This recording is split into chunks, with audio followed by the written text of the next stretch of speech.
feet and a light unto my path. Unto my path. Thy word is a lamp unto my feet and a light unto my path.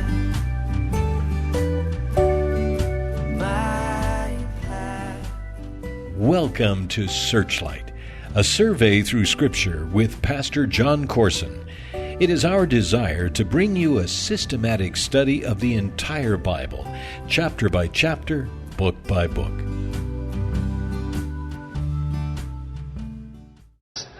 God says, I will be your God, and you, every one of you, shall be my son. He gave us his son. He gives us his spirit, but he's going to give us himself. Glorious, fabulous. It's not only a spectacular place, that is, it is done, a satisfying place because resources and responsibilities and relationship. But number 3, it's a safe place, verse 8. The fearful, the unbelieving, the abominable, murderers, whoremongers, sorcerers, idolaters, liars shall have their part in the lake which burneth with fire and brimstone, which is the second death. People that are in these categories are not going to be cruising around in the new heaven and on the new earth. It's going to be safe. No more bloody knives and barking dogs and all of that. Murderers and liars and all the rest will not be there. Interesting. It's going to be a safe place, as we're going to see momentarily again in the way it's described. It's going to be safe. But wait.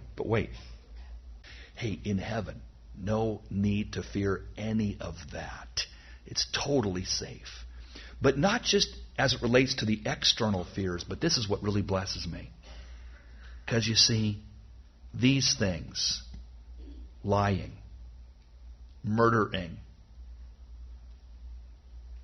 abominations, these things are in me internally and in you.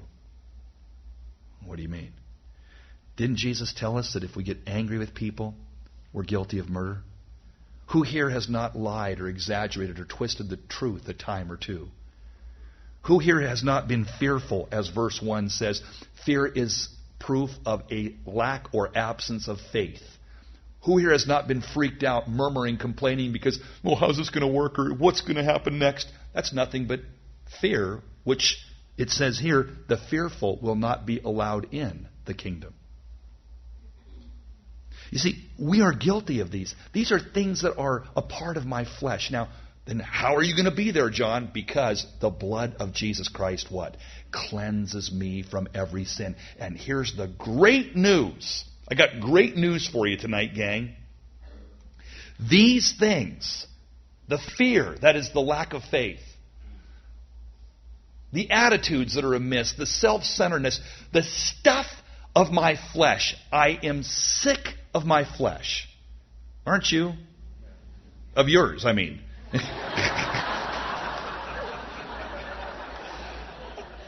Aren't you just, I just get so weary of my flesh. The older I get and the longer I walk with the Lord, I just get so weary of attitudes and fleshly tendencies and junkiness that I feel inside of me, or that rears its ugly head occasionally or regularly. I hate it. I don't like it. And this is great news, because those things are not going to be allowed in. I like that. What does that mean? It means that those things of which I am and continue to be forgiven of will be burned away, cast off, not allowed in to my eternal destination. And of that I am glad. Now, after seeing the brand new creation, quickly let's look at the bright new city, the new Jerusalem, the capital city alluded to in verse 2. Well, now in verse 9, we now look at the bright new city. There came unto me one of the 7 angels which had the 7 vials full of the 7 last plagues. And he talked with me, saying, Come, and I will show thee the bride, the Lamb's wife. Well, he carried me away in the Spirit to a great and high mountain. And he showed me that great city, the holy Jerusalem, descending out of heaven from God, having the very glory of God. Jerusalem, this bright new city. This place is amazing. It descends from heaven, but the implication, the language declares, it doesn't land on earth.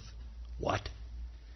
It hangs, it hovers above the earth.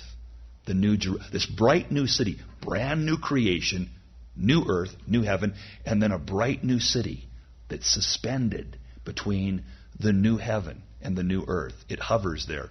Verse 11, her light was like unto a stone most precious, even jasper, clear as crystal. Now, when you talk about rocks in the Bible, keep in mind that jasper is not the same as our jasper. The jasper in New Testament language is the diamond of our day. That's why it says it's clear as crystal. It's a diamond. Now, you all know why this is so great. This bright new city is diamond-like in appearance. Because what is a diamond? A diamond is nothing more than a chunk of worthless coal going through a long, long period of time affected by heat and pressure. And that's you and me. We're black, we're coal. And the Lord says, but I see you in your potentiality. I see you, the bride, this new Jerusalem, the bride. I see you with diamond-like potentiality. Really, Lord? Yeah. Wow. What does that mean? It means heat and pressure for a long period of time, John. It means you're going to go through some fiery trials and there's going to be some pressure on you. But it's going to work within you something which is glorious and awesome. And this whole city, this new Jerusalem, the place of the bride's residency is diamond-like in appearance, you see. And it had a great wall high and 12 gates. And watch this, at the 12 gates were 12 angels. Did you note that? 12 gates into this new city, 12 angels. Not one mention of Peter. Gang, Peter is not at the gate, you see. Regardless of what you've heard or what you've thought previously, the fact of the matter is, Peter ain't there. But you know, we have all these images of Peter at the gate, but you see, the Scriptures tell us that no, it's not true, it's not so.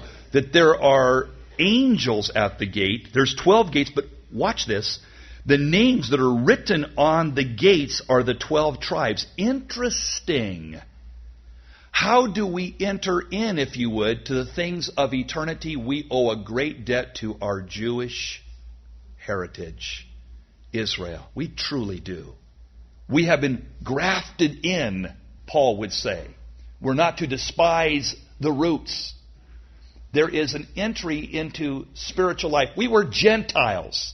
Lost, without the covenants, without the understandings, without a knowledge of Yahweh. And so it is to be remembered for all eternity. The gate, if you would, the gates in this new Jerusalem have the names of the 12 tribes to remind us that we are indebted to the people of Israel, to the Jew, truly, in a way that is marked eternally. Note, on the 3 gates on the east, on the 3 gates to the north, verse 13, on the south 3 gates, on the west 3 gates, were these 12 names written. Now the wall of the city had 12 foundations. So we have access through the gates with the tribes of Israel written on the gates.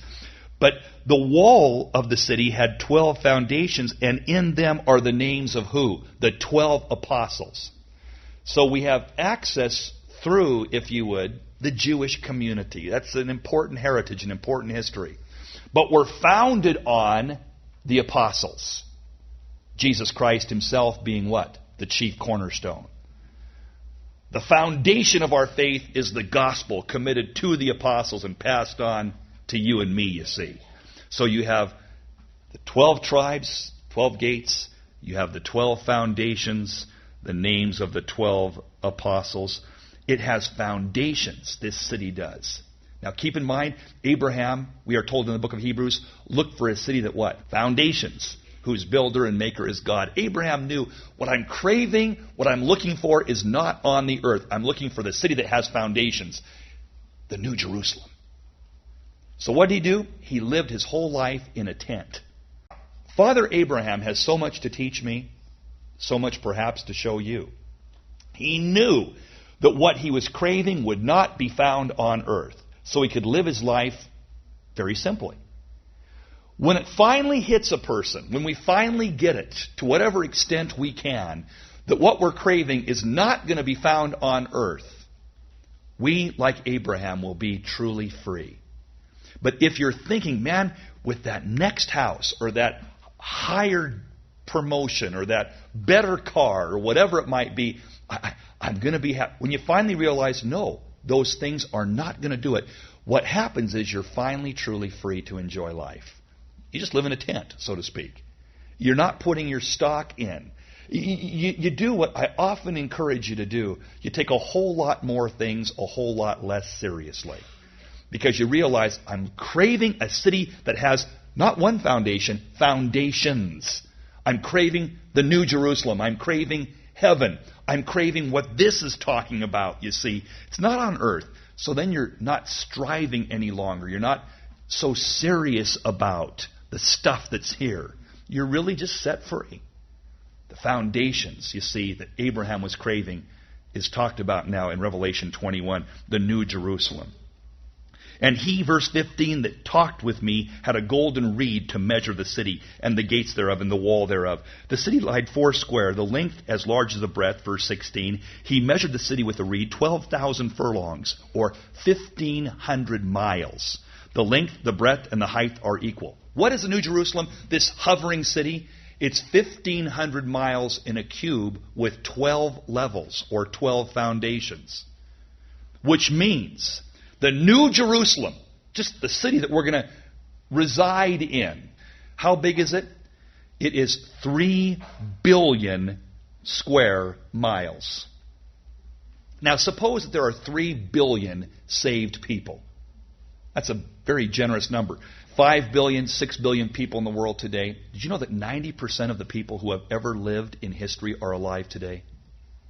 It's an amazing, amazing fact that people don't fully grasp.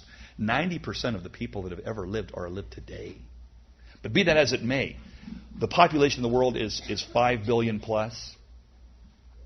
Let's just say 3 billion people make it into heaven.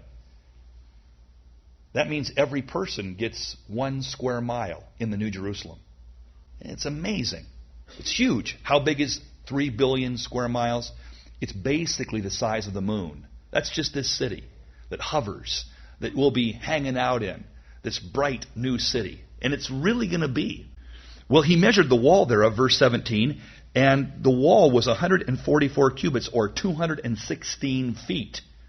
Now that's a big wall, 216, but not when you're talking about a city that's 1,500 miles high and wide and long and so forth.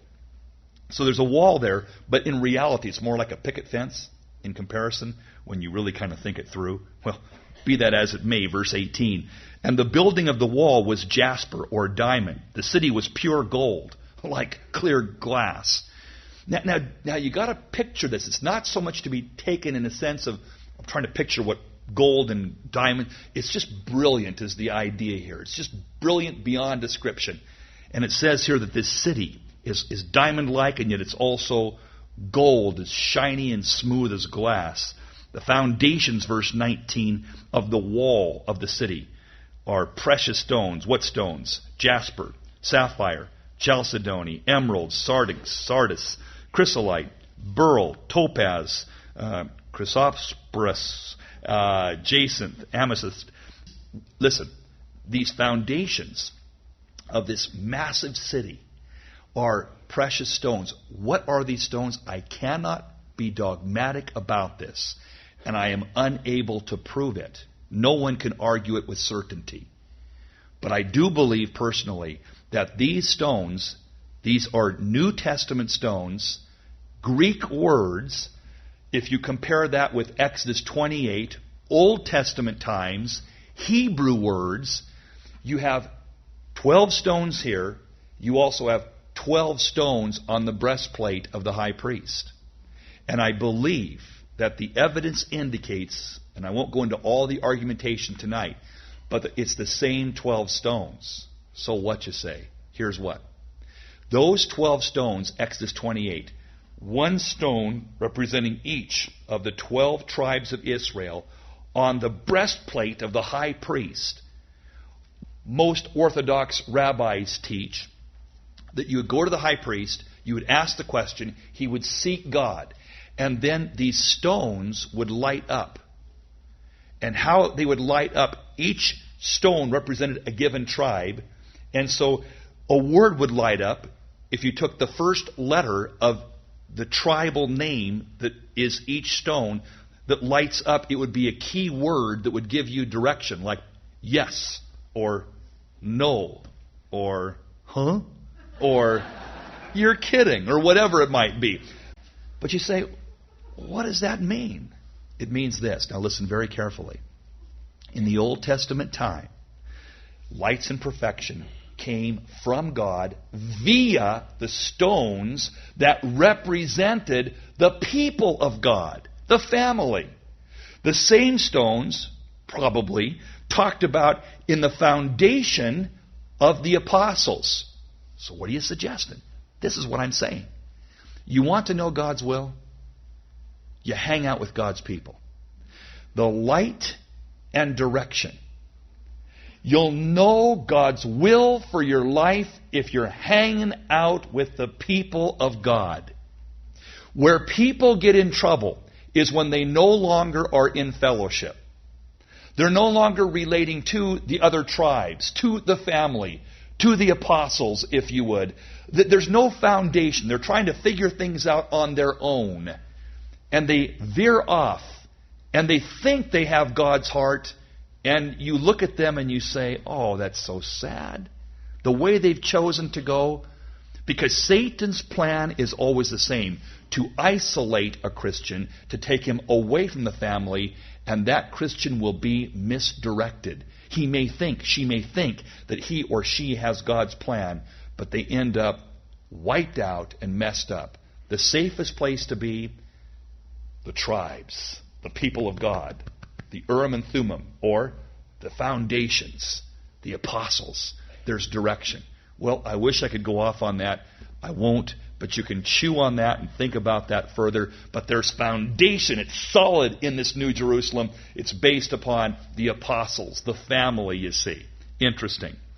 Now, the 12 gates, verse 21, were pearls. Why pearls? What is a pearl? A pearl is an irritating grain of sand, or, as USA Today reported, two things produce a pearl in an oyster: an irritating grain of sand or a small worm. What is a pearl? It's you. It's me. Irritating, wormy. And what does the Lord do with us? Oh, He robes us in His righteousness. Just like an oyster takes that irritating grain of sand or that worm which shouldn't be there and covers that worm or that irritating grain of sand. Covers and covers and covers and covers layer after layer until finally you have a pearl. The pearl represents God's people. How do we know that? Jesus in Matthew chapter 13 taught that we are the pearl of great price.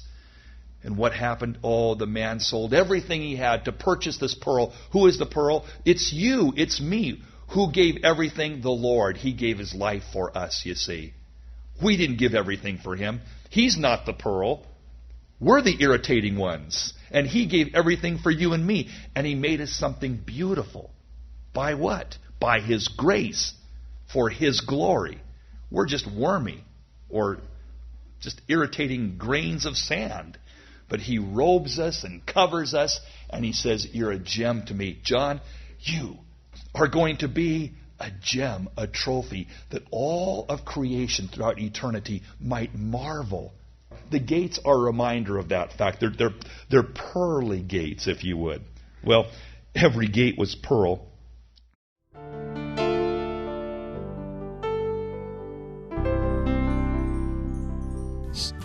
If you would like to have this complete teaching, you may order one from our website at joncourson.com. You may also call us toll-free at 888-544-4858 and ask for the teaching from today's date. Again, that ordering number is 888-544-4858. You will also find on our website a variety of Pastor Jon's books, teaching packets, MP3 CDs, and other Bible study resources. Again, the address of the website is joncourson.com. SearchLight is a listener-supported ministry. We appreciate your prayers and support. May the Lord richly bless you.